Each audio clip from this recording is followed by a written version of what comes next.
What if I told you that a deadly virus that killed over 6 million people had a positive effect?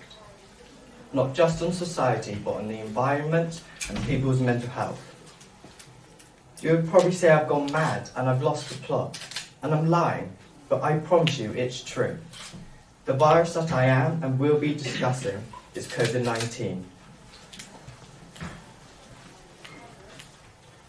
The first way COVID had a positive impact is that it decreased air pollution levels.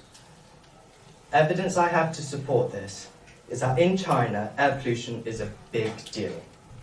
It is so bad there that you have to wear a mask so you don't get soot all up your nose. The only time when this problem got better was during COVID-19.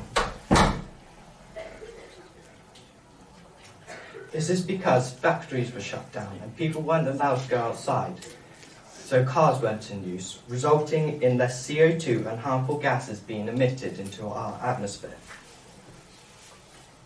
But this did not only happen in China, but across the whole world.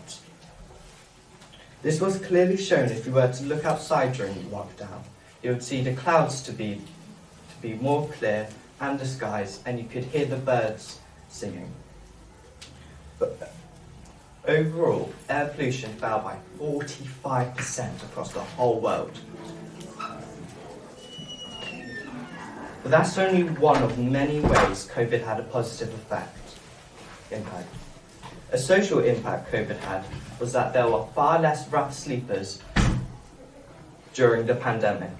In 2020 alone, the amount of rough sleepers fell by 37% in England alone. This is because safe accommodations were provided to homeless people. These accommodations were provided so rough sleepers did not catch COVID-19. Now, let me tell you that one of my teachers had a chance to experience something amazing because of COVID. Just before lockdown, she gave birth to one of her children. Because of this, she was able to witness her child take her first steps.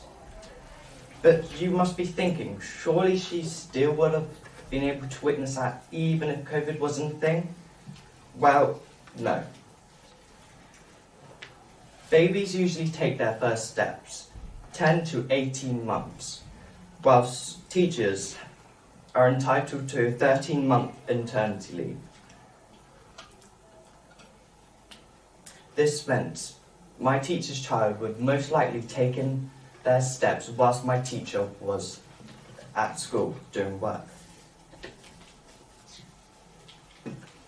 It is also no secret that students did not go to school. This meant no projects, no homework, and no schoolwork.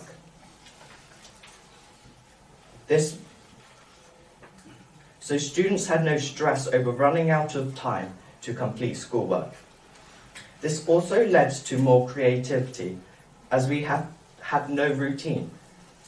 So we came up with fun, creative activities, like singing, dancing, artwork, and even baking.